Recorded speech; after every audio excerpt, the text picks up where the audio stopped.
Hey, what's up, guys and gals? My name is Rick Nineg. Thank you so much for joining me today. We're going to be talking about Gilligan's Island. Not only Gilligan's Island, we're also going to be talking about Baywatch, the 1990s television show that was a classic hit looking at lifeguards on the beach, Malibu, California. But the cool crossover between Gilligan's Island and Baywatch is one to really look at, and I'm going to do that in this video. Now, I know that a lot of you are Gilligan's Island fans, like myself. It's one of my favorite shows of all time. But you may or may not have seen the crossover with Baywatch. It was just one episode. So if you were a fan of the show, you may have seen it. You may have not seen it. But I want to talk about it because I think it's the only real valid tribute that we can look at from that time that is not officially from Gilligan's Island. I'll explain all of it to you and tell you how it was actually tied into the real show. And it makes it a lot stronger if you know these facts and know all this information. So let's get right into it. Now, Baywatch was a show from the early 90s, and this episode aired February 24th, 1992. The episode's name was called Now Sit Right Back and You'll Hear a Tale. That's literally the name of the episode, which is pretty cool. It comes from season 2, episode 16 of Baywatch. This is really the only time that the castaways have gotten to a show like this with the ability to bring these characters back. Sherwood Schwartz was involved, the creator of Gilligan's Island. They also used a lot of the props that were used on the original 60s television show. They had the original Bob Denver, they had the original Don Wells, and it was just really amazing. It was really well done. It actually didn't score pretty high on, some of the ratings online. It got a 5 out of 10. But I think if you look at it like a remake, it's not gonna do well. You can't give it a chance if you see it as a remake, because that's not what it is. It's a tribute to the show. In fact, the entire episode, which is about 43 minutes, is honoring Gilligan's Island. It's talking about how good the show is. There's music in the background. They recreated a lot of the scenes. They recreated some of the hijinks and a lot of the physical comedy, and I'm going to talk about that. Now, let me give you a quick summary. The weekend on this Baywatch episode begins when Eddie, the main character, who is essentially in love with Gilligan's Island. We see that in the beginning of the episode. He's watching an episode of Gilligan's Island in the Baywatch episode, which is pretty cool. He's watching Quick Before It Sinks, which is one of my favorites. And everyone at the lifeguard station says the same, that it's their favorite episode. Now, this lifeguard, Eddie, he slips in the episode. He hits his head, and then he finds out that strange things begin to happen. He begins to find out that him and his partner, Shawnee, the girl lifeguard that partners with him and helps save people, they're responding to a stranded jet skier when their own boat doesn't work, and they have to go to this nearby island. Who do they find on the island? They find the real Gilligan and Marianne, who are stranded on that island as well. Now, that takes them back to the times where just all this hilarity ensued. They have some physical comedy, they have some pretty funny lines, but again, remember, this is the 90s trying to harken back to the 60s. So yeah, some things don't fit. It's a little cheesy, but I mean, Gilligan's Island was cheesy. And it's great to see Bob Denver and Marianne back in their characters, back giving that innocent portrayal of the characters that they portrayed. Now, they bring back Gilligan. They rescue them. They bring back Gilligan and Marianne back to Baywatch headquarters, and things get even weirder. Now, the lifeguard captain, Captain Thorpe, he plays the lottery in the episode and wins, and all of a sudden, he begins to talk like this, like Mr. Thurston Howe the Third, right? And it's great. The character does an amazing job of not really, I don't know how to explain it, because he's still Captain Thorpe, but he's playing Mr. Howe, which I think is a really good way of doing it. Monty Markham, the actor, was really good at doing it. It was just perfect while not trying to beat Jim Backus's portrayal, right? It's really well done. Now, Captain Thorpe, he wants to make a TV movie about Gilligan. And so what he does about Gilligan's Island, so he gets Gilligan, Marianne, and all the team on Baywatch with the millions that he just won in the lottery, and they get on a boat, which they call the Minnow 2.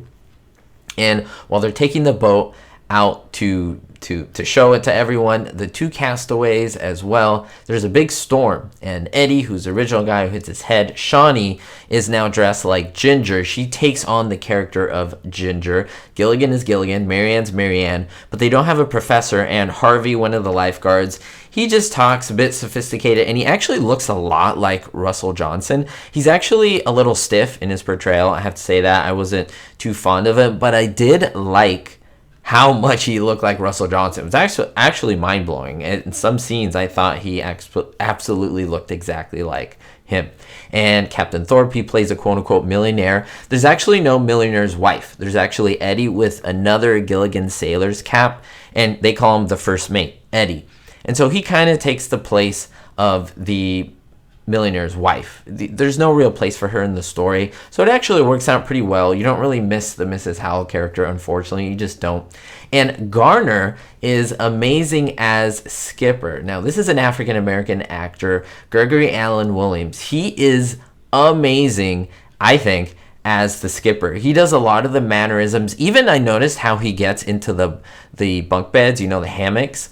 He did it exactly like Alan Hale Jr. I think it was brilliant. I don't know if he watched the episodes tons. He must have, but he did a really good job. So anyway, they get stranded on an island, and a lot of things that you see in this episode, like the bamboo and the background and the huts, all of that material was actually from the original show, which is really cool. They use a lot of the same props. And again, I can't say it's exactly the 1960 show. No, it's not that. It's a tribute, right? But it gives you the feeling of being on Gilligan's Island. It's like they're outside, but it gives you that inside feel like you're in there with them.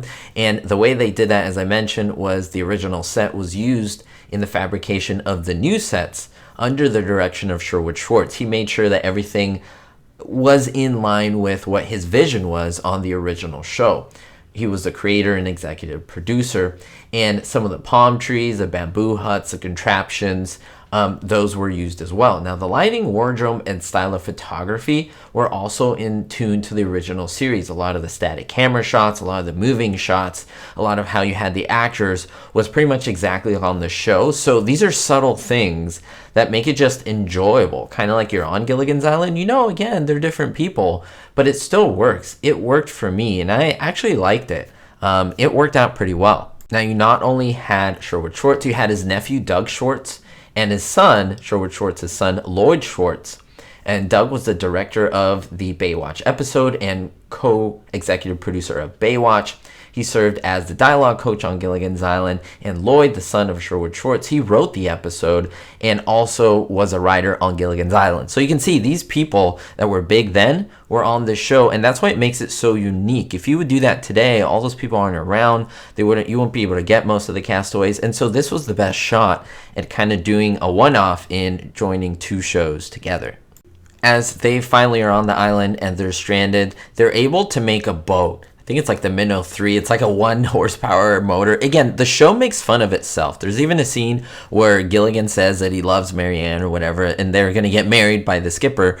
And then Eddie character gets married as well, quote unquote, in this, sequence. And then someone says, "Oh, is the professor going to get married?" He's like, "I never want to get married." So it harkens back to the professor that, he never had like a partner on the show, and Gilligan, so it has those little things. There's even the choosing straws as well. That scene was done several times on Gilligan's Island, as well as little things, little clips, where Gilligan steps on the skipper's head and the coconuts fall on their head. All those things were little inside jokes and things that you saw on the original Gilligan's Island. Finally, the characters of Marianne and Gilligan get on that boat and they sail away, supposedly going to be rescued. And the other 5 are left. The lifeguards that we knew, they are left on the island. And then our character Eddie gets hit on the head with coconuts. And there's even a laugh track, and they're aware of the laugh track, which is good. Gilligan says, "Oh, you'll get used to that." And it's pretty funny. It's like they're in the show and it just works. But when Eddie gets hit in the head, he wakes up essentially in the lifeguard station, realizing, I guess it's a dream, but it's also like his subconscious, which makes sense. It makes it work, right? Any weird things or any things that aren't consistent in the actual sequence or quote unquote dream sequence are okay because it's a dream. It's all a fabrication of his mind and it works. So nothing is being butchered here. Sherwood Schwartz gave his blessing to this, which I think is what makes it so important. Have you seen this? Go ahead and check it out. I think you should give it a chance, because it's pretty good, especially now that Baywatch has been out for decades and people have forgotten about it. It's a great way to see Gilligan's Island kind of again, and it's a tribute to them, all the characters, and I think it was pretty well done. Nothing like this can ever be done again because of the timing, and it is, in my mind, perfect and just a great time, a great 40 or something minutes to watch. We'll see you all next time. Thank you so much for supporting. Don't forget to hit the thumbs up button, and most importantly, be hopeful. A really big thank you to all my Diamond tier patrons: Jerry D, Stacy L, Scott R, Citizen Kane 359, Jennifer P, David D, Kevin K, Sally N, and Vito L. If you want to be on this list or receive exclusives as a great way to support the channel, visit my Patreon description below. Thank you.